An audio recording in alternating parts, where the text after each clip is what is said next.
Hey, Earl here. You know what I used to hear all the time when I was making bad decisions and cashing questionable checks? Nothing about retirement, that's for sure. But you know what I hear now? You need $1 million to retire.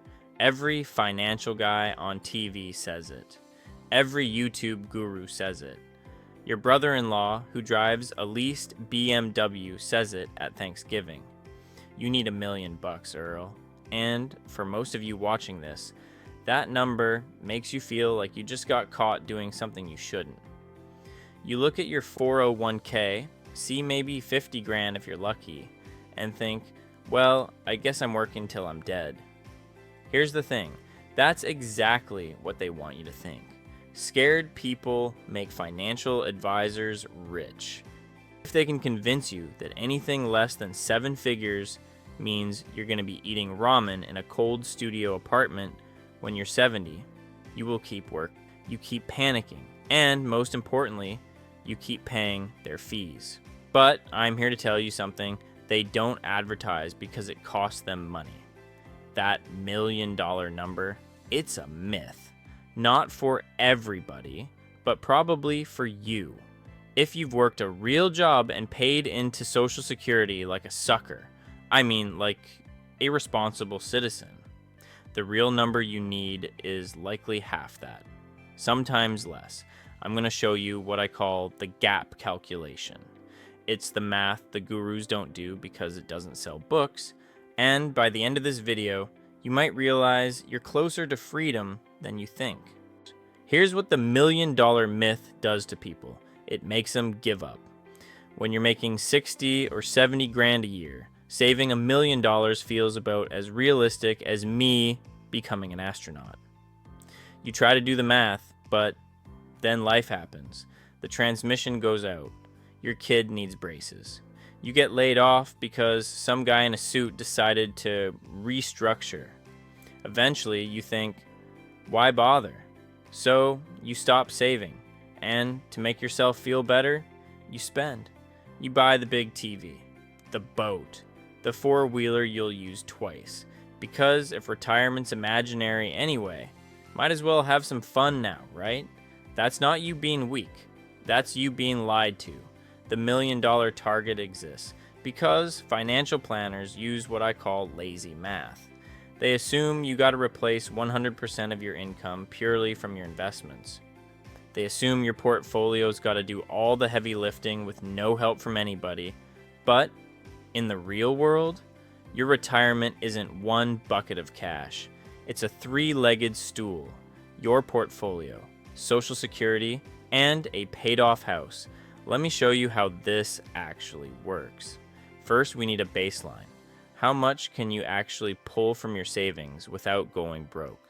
There's this thing called the 4% rule. It says if you got a mix of stocks and bonds, you can pull out 4% of your starting balance every year, adjust for inflation, and you got a 95% chance of not running out for 30 years. It ain't perfect, but it's solid. So financial planners reverse it. They say, take what you want to live on and multiply by 25. You want 50 grand a year? 50 times 25 equals $1,250,000. Boom. There's your $1 million myth. But here's why that's lazy math. It assumes you got no other income. Like Social Security don't exist. Like you didn't just spend 30 years paying into it every single paycheck. That's like planning a road trip and forgetting you got a full tank of gas. The problem is, most financial advisors make money managing your money. The bigger the pile, the bigger their cut. So they got every reason in the world to make that number as big and scary as possible. They're not lying exactly. They're just conveniently leaving out the parts that make their job less important. I get it. When I used to make bad choices for a living, I wasn't exactly advertising the downsides either. Let's talk about Social Security. I know, you've heard it's going broke, that it's a Ponzi scheme, that by the time you retire, it'll be gone. Stop. Is it perfect? No. Will there probably be some changes? Yeah, but it ain't disappearing. You know why? Because old people vote, and they vote angry.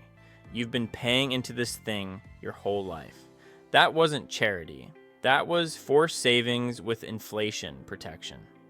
Right now, the average Social Security check is about $1,800 to $1,900 a month. For a couple, it's over $3,000. Let's be conservative and say you're going to get $2,000 a month. That's $24,000 a year, guaranteed, inflation adjusted, tax friendly. You know what that's worth in portfolio dollars? If you wanted to generate $24,000 a year from your own savings using the 4% rule, you'd need $600,000 in the bank. $600,000. Social Security basically hands you a virtual $600,000 portfolio the day you claim it. No market crashes, no fees, no stress.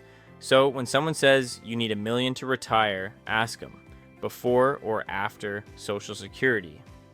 Subtract that $600,000 from the $1 million, and suddenly you only need $400,000. Does $400,000 sound impossible? Or does it sound like something you could actually pull off? Here's another way to think about it. Every dollar Social Security gives you is a dollar you don't have to save. It's like having a rich uncle who promised to send you $2,000 every month for the rest of your life. You wouldn't ignore that when planning your future, would you? But that's exactly what the $1 million myth wants you to do. Now, the third leg, a paid-off house. In lazy math land, they assume you're still going to have a mortgage, car payments, credit cards, all that garbage. But here's the normal person strategy. Get rid of your debt. Let's say your mortgage is $1,500 a month. That's $18,000 a year. Using the 4% rule, you'd need $450,000 in your portfolio just to cover that payment. But if you pay the house off, you don't need to earn that $18,000. You don't need that $450,000. Paying off your house is the ultimate bond. It lowers the number you need to hit. And here's the beautiful part. Most people can pay off their house in the same time frame they're saving for retirement. You're not choosing between the two. You're doing both. Your mortgage gets smaller while your 401k gets bigger. By the time you're ready to retire, that house payment disappears and boom, your cost of living just dropped by 1/3 or more. I've made a lot of mistakes with money in my life. Bought things I didn't need. Wasted cash on stupid stuff. But the one thing I never regretted was getting rid of debt.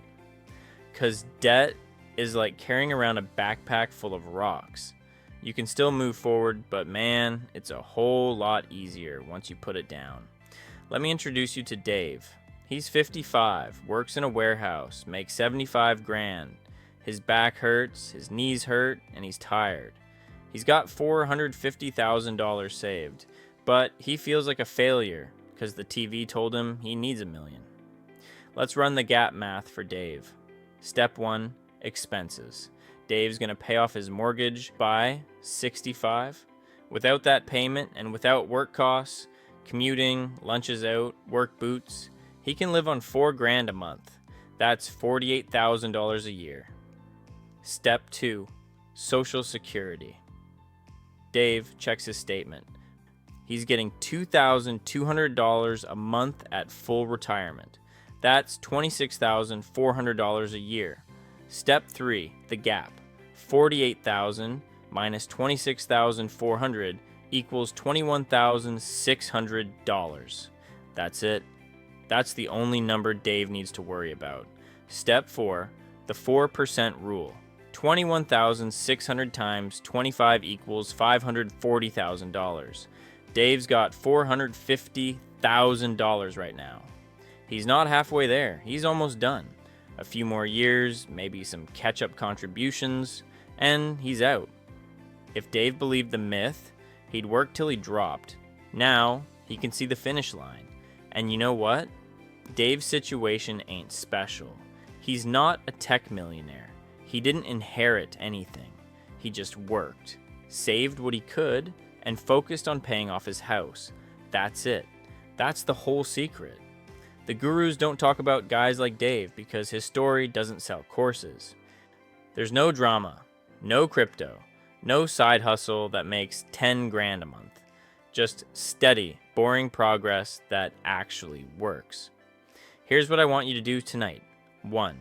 Check your Social Security estimate at ssa.gov. 2. List your real expenses after retirement, minus the mortgage. 3. Calculate the gap, expenses minus Social Security.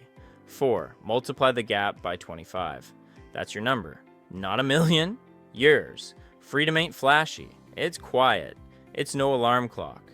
It's not begging some manager for time off. It's just time. Don't let a fake number steal that from you. Look, I wasted a lot of years thinking freedom was something that happened to other people. People who were smarter, luckier. People who didn't make the mistakes I made. Turns out freedom's just math. And the math is a whole lot friendlier than they want you to believe.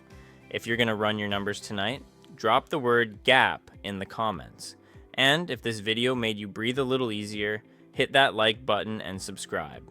No hype, no shame, just real talk for real people. I'll see you in the next one.